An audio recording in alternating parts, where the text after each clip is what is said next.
Sunday school పిల్లలకు సీమోను గారు మరి ఇవాళ క్లాస్ తీసుకుంటారు. చూడండి, సండే స్కూల్ మీకు ఏమర్థమైంది? సండే స్కూల్ అనగానే స్కూల్ అంటే చూడండి, మీరు చదువుకుంటున్నారు కదా పిల్లలు, మీరు బడికి వెళ్ళి పాఠాలు నేర్చుకుంటున్నారు కదా. స్కూల్లో ఏంటి నేర్పిస్తారు చెప్పండి? లోక సంబంధమైన పాఠాలు నేర్పిస్తారు.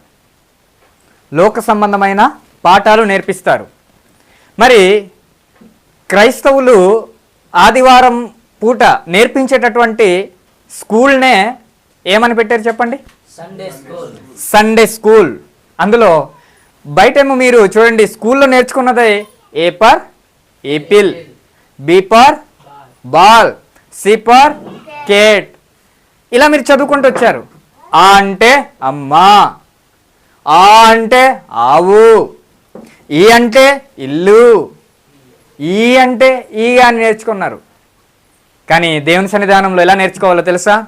ఏ ఫర్ ఆదాము, B for Bible, C for Christ, ఇలా నేర్చుకోవాలి. అంటే ఆ టెక్స్టులో ఏవైతే వస్తాయో మీరు అలా నేర్చుకోవాలి. గనక మన మధ్యన సీమోన్ ఉన్నారు, చక్కగా చెప్తారు. చూడండి, స్కూల్లో మీరు ఎలాగైతే లోక సంబంధమైన పాఠాలు నేర్చుకోవడానికి పుస్తకాలు ఉంటాయి, అవునా కదా? పుస్తకాలు ఉంటాయా? స్కూల్లో మీరు చదువుకునే పుస్తకాలు చెప్పండి. స్కూల్లో చదువుకుంటున్నారు కదా, కొన్ని పుస్తకాల పేర్లు చెప్పండి. Telugu, English, Hindi, maths, science, social. ఏ శాస్త్రాలు? వృక్ష శాస్త్రం, జంతు శాస్త్రం, మానవ శాస్త్రం. చెప్పండి, ఎన్ని శాస్త్రాలు కదా బైబిల్ ఉన్న పుస్తకాలు. ఆ శాస్త్రాలకు ఏంటి? జీవం పోసిన శాస్త్రమే ది బైబిల్ గ్రంథ పుస్తకాలు. ది బైబిల్ ఎంత గొప్పదో, ఆ బైబిల్ని బాగా చదివియే ఆ పుస్తకాలను ప్రవేశపెట్టారండి. భాష ఎవరిచ్చారు చెప్పండి? భాష ఎవరిచ్చారు? దేవుడు. ఆ భాష దేవుడు ఇచ్చాడు. అందుకనే తెలుగు భాష, హిందీ భాష, ఇంగ్లీష్ భాష. ఆ భాషలు ఎవరిచ్చారు? దేవుడు. భాష ఇవ్వకపోతే నీ సబ్జెక్టులు లేవు. రండి, గనుక అన్ని శాస్త్రాలకు, అన్ని పుస్తకాలకు జీవాన్ని పోసేది ఏ పుస్తకం చెప్పండి? The Bible. ఈ పాఠాలు మీరు నేర్చుకోవాలి. ఇక్కడ ఉన్న పాఠాలు నేర్చుకోండి. చూడండి, సీమోను గారు ఇవి చక్కగా మీకు చెప్తారు. చూడండి, ఆదికాండం, నిర్గమకాండం, మొత్తం పాత నిబంధనలో ఉన్నటువంటి 39 గ్రంథాలు, కొత్త నిబంధనలో 27 పుస్తకాలు, పాత నిబంధనలో ఉన్నటువంటి 39 పుస్తకాలు, కొత్త నిబంధనలో 27 పుస్తకాలు మీకు పరిచయం చేస్తారు. కాబట్టి చూడండి, మీకు లోక సంబంధమైన చదువులు ఎలాగైతే పుస్తకాలు ఉన్నాయో, దేవుని సన్నిధానంలో కూడా దేవుడు మాకు ఇచ్చినవి పిల్లలు నేర్చుకోవాలని సండే స్కూల్ అని మనం పేరు పెట్టుకున్నాం. Sunday school. సండే ఏం నేర్చుకోవాలి? డ్యాన్స్లా? సండే స్కూల్కి వచ్చి డ్యాన్సులు నేర్చుకుంటారా? ఎలా ఒడిని ఊపాలి. చిన్నపిల్లలు డ్యాన్స్ చేయడం తప్పు కాదు, నేను వాటిని తప్పట్టట్లేదు. కానీ అవి కాదు ముఖ్యం. ఏంటండి, విన్నారా? ఇప్పుడు నేను తప్పు పట్టట్లేదు, అవి నేర్పిస్తూనే ఇలాంటి పాఠాలు నేర్పించండి. ఇలాంటి పుస్తకాల పరిచయాలు, ఏది చిన్న అధ్యాయం, పెద్ద అధ్యాయం, అందులో ఉన్నటువంటి పాఠాలు, గొప్ప గొప్ప పాఠాలు ఉన్నాయి. అలాంటివి పిల్లలకి నేర్పించండి. నేర్పిస్తే మహాజ్ఞానం అందుతుంది పిల్లలకి. ఈ రోజుల్లో వాళ్ళు నేర్పించి, చదువు నేర్పించి మహామేధావులను తయారు చేస్తున్నారు ఉపాధ్యాయులు, అవునా కాదా? శాస్త్రవేత్తలుగా తయారు చేస్తున్నారు, సైంటిస్టులుగా తయారు చేస్తున్నారు, అవునా కాదా? చేస్తున్నారా లేదా? చూడండి, కెమెరా ఎవరు సృష్టించింది? మానవుడే. విమానం ఎవరు కలుగజేశారు? మానవుడే. అంటే ఆ జ్ఞానులుగా ఎవరు తయారు చేస్తున్నారు? ఉపాధ్యాయులు. మరి దేవుని సన్నిధానంలో బలవంతుని చేతిలో బాణాలుగా పిల్లల్ని తయారు చేయవద్దా? తయారు చేయాలంటే ఇవి మనకు రావాలి. ఈ పుస్తకాల పేర్లు రావాలి, పుస్తకాలు ఉన్నటువంటి సారాంశం రావాలి. కనుక సీమోను నేర్పిస్తారు. ఈ అవకాశాన్ని సీమోనుకి అప్పగిస్తున్నాను. ఈరోజు మనము దేవుడు మన కోసం రాయించినటువంటి పుస్తకాల పేర్లు, పాత నిబంధన పుస్తకాలు పేర్లు మరియు వాటి ఒక అధ్యాయాలని మనం నేర్చుకుందాం. మొదటి పుస్తకం పేరు ఏమిటి అని అంటే ఆదికాండము.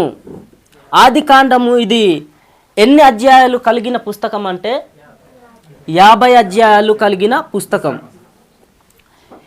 రెండవ పుస్తకం పేరు ఏమిటంటే నిర్గమకాండం. నిర్గమకాండం ఇది ఎన్ని అధ్యాయాలు కలిగిన పుస్తకం అంటే 40 అధ్యాయాలు కలిగిన పుస్తకం. మూడవ పుస్తకం పేరు ఏమిటంటే లేవియకాండము. ఇది ఎన్ని అధ్యాయాలు కలిగిన పుస్తకము అని అంటే 27వ అధ్యాయాలు కలిగిన పుస్తకం. నాలుగవ పుస్తకం పేరు ఏమిటంటే సంఖ్యాకాండము. సంఖ్యాకాండం ఇది ఎన్ని అధ్యాయాలు కలిగిన పుస్తకం అంటే 36వ అధ్యాయాలు కలిగిన పుస్తకం. ఐదవ పుస్తకం పేరు ఏమిటంటే ద్వితీయోపదేశకాండం. ద్వితీయోపదేశకాండం ఇది 34వ అధ్యాయాలు కలిగిన పుస్తకము. ఆరవ పుస్తకం పేరు ఏమిటంటే యెహోషువ. ఇది ఎన్ని అధ్యాయాలు కలిగిన పుస్తకం అంటే 24వ అధ్యాయాలు కలిగిన పుస్తకం. న్యాయాధిపతులు 7వ పుస్తకం న్యాయాధిపతులు. ఇది ఎన్ని అధ్యాయాలు కలిగిన పుస్తకం అంటే 21వ అధ్యాయాలు కలిగిన పుస్తకం. 8వ పుస్తకం మనం చూసినట్లయితే రూతు.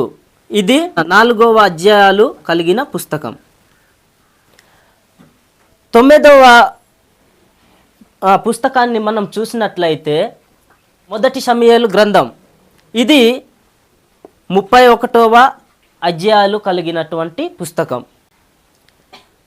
10వ పుస్తకాన్ని మనం చూసినట్లయితే ఇది 2వ సమూయేలు 24వ అధ్యాయాలు కలిగినటువంటి పుస్తకం. అయితే 11వ పుస్తకాన్ని మనం చూసినట్లయితే మొదటి రాజుల గ్రంథం. ఇది 22వ అధ్యాయాలు కలిగినటువంటి పుస్తకం. 2వ రాజుల గ్రంథం మనం చూసినట్లయితే ఇది 25వ అధ్యాయాలు కలిగినటువంటి పుస్తకం. 13వ పుస్తకాన్ని మనం చూసినట్లయితే దినవృత్తాంతములు మొదటి గ్రంథం. ఇది 29వ అధ్యాయాలు కలిగినటువంటి పుస్తకం. 14వ పుస్తకాన్ని మనం చూసినట్లయితే రెండవ దినవృత్తాంతములు గ్రంథం.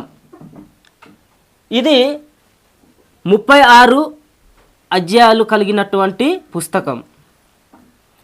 15వ పుస్తకాన్ని మనం చూసినట్లయితే ఇది ఎజ్రా 10 అధ్యాయాలు కలిగినటువంటి పుస్తకం. నెహెమియా 16వ పుస్తకం పేరు నెహెమియా. 16వ పుస్తకాన్ని మనం చూసినట్లయితే నెహెమియా ఇది 13వ అధ్యాయాలు కలిగినటువంటి పుస్తకం. 17వ పుస్తకాన్ని చూసినట్లయితే ఎస్తేరు. ఇది 10 అధ్యాయాలు కలిగినటువంటి పుస్తకం. మరి 18వ పుస్తకాన్ని మనం చూసినట్లయితే యోబు గ్రంథం. ఇది 42వ అధ్యాయాలు కలిగినటువంటి పుస్తకం.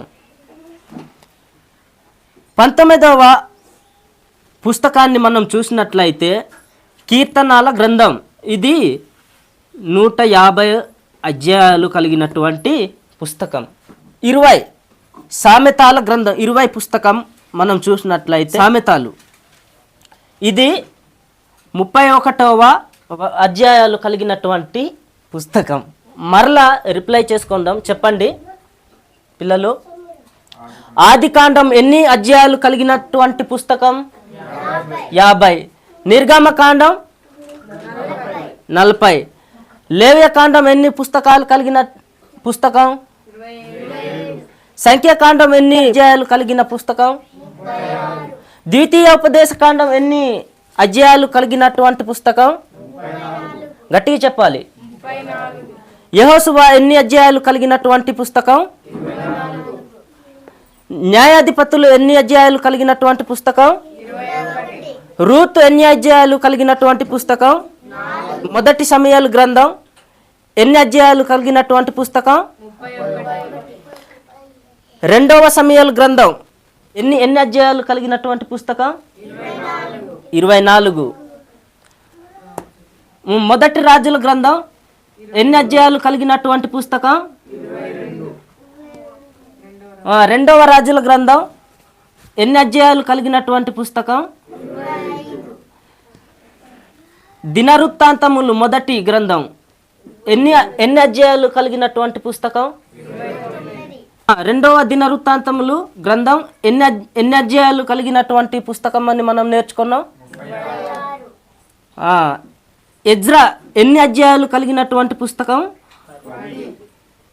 నెహెమియా ఎన్ని అధ్యాయాలు కలిగినటువంటి పుస్తకం? 13. ఎస్తేరు ఎన్ని అధ్యాయాలు కలిగినటువంటి పుస్తకం? 10. యోబు గ్రంథం ఎన్ని అధ్యాయాలు కలిగినటువంటి పుస్తకం? 42. కీర్తనాలు ఎన్ని అధ్యాయాలు కలిగినటువంటి పుస్తకం? 150. సామెతలు ఎన్ని అధ్యాయాలు కలిగినటువంటి పుస్తకం? 31. ఇప్పుడు ఈ పాత నిబంధన పుస్తకాలు మనం 20 నేర్చుకున్నాం కదా, మళ్ళీ 39కి ఎన్ని మిగులుతాయి? 19 ఉన్నాయి కదా. 19 మళ్ళీ నెక్స్ట్ వారం మనం నేర్చుకోవడానికి సిద్ధంగా ఉన్నారా? మరి 20 పుస్తకాలలో మీకు వచ్చిన పుస్తకాలు మీరు ఎవరైనా చెప్పగలరా పిల్లలు? వచ్చిన వారు ఇవి అడుగుతాను, మిగతావి మళ్ళీ నెక్స్ట్ వారం నేర్చుకుందాం. సరేనా పిల్లలు?